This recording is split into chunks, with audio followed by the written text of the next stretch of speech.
4 जून 2024 का दिन भारतीय जनता पार्टी के लिए निराशाजनक रहा। शायद ऐसा पहली बार हुआ हो कि कोई राजनीतिक दल जीतने के बाद भी हार गया था।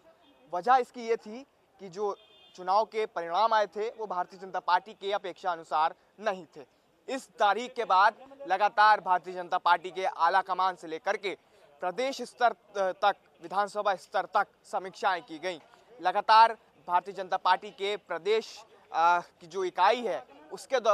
भीतर समीक्षाएं की गई, कमेटियां बनाई गई और विधायकों से, संगठन के लोगों से ये बात की तहकीकात की गई कि आखिर क्यों भारतीय जनता पार्टी को इतनी करारी शिकस्त उत्तर प्रदेश में देखने को मिली। तो इसको लेकर के पहले ही दिन से यानी 5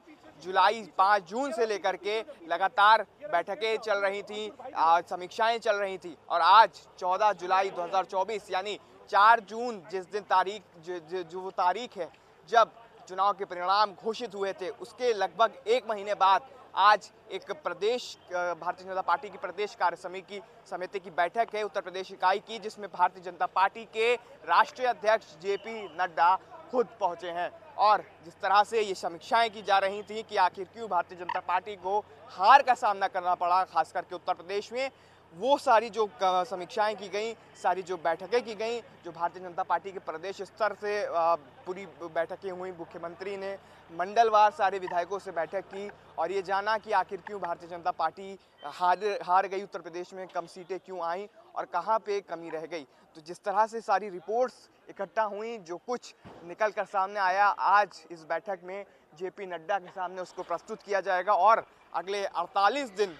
उत्तर प्रदेश की राजनीति के लिए बेहद महत्वपूर्ण माने जा रहे हैं, क्योंकि इस चुनाव के जिस तरह से परिणाम की समीक्षाएं की गई और उसके बाद आज जो ये बैठक हो रही है, इसके बाद ये साफ हो जाएगा कि आखिर उत्तर प्रदेश में कई बड़े बदलाव हो सकते हैं और कई पर कार्रवाई भी हो सकती है। तो ये माना जा रहा है कि कई बड़े नेताओं की छुट्टी हो सकती है, कई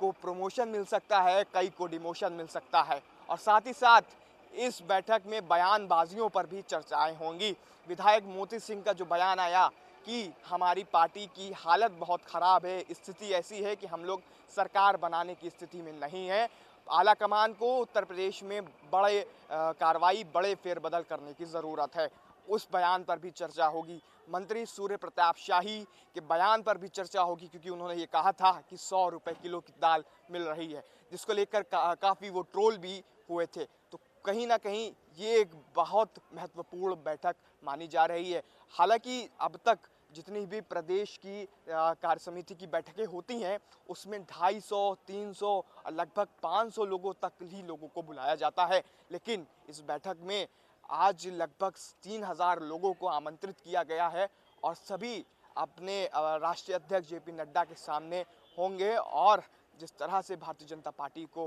हार का सामना करना पड़ा है, आज उसकी समीक्षा बड़े स्तर पर हो रही है। साफ तौर पर आज ये भी बैठक महत्वपूर्ण मानी जाती है, क्योंकि जो केशव प्रसाद मौर्य उत्तर प्रदेश के डिप्टी सीएम हैं, वो कैबिनेट बैठक से गायब रहते हैं। पिछली कई ऐसी कैबिनेट बैठकें हैं जिसमें केशव प्रसाद मौर्य नहीं पहुंच रहे हैं और इस बैठक में उत्तर प्रदेश के भाजपा प्रदेश अध्यक्ष का भी बदलाव किया जा सकता है, ऐसा भी इस बैठक के बाद साफ हो जाएगा। इस बैठक में ये भी निकल कर सामने आएगा कि उत्तर प्रदेश समेत भारतीय जनता पार्टी कई राज्यों में अपने प्रदेश अध्यक्ष बदल सकती है। तो ये बैठक उत्तर प्रदेश की राजनीति के लिए बेहद महत्वपूर्ण मानी जा रही है। उत्तर प्रदेश में दोनों डिप्टी सीएम को लेकर भी चर्चाएं तेज हो रही हैं और ये बैठक है जिसमें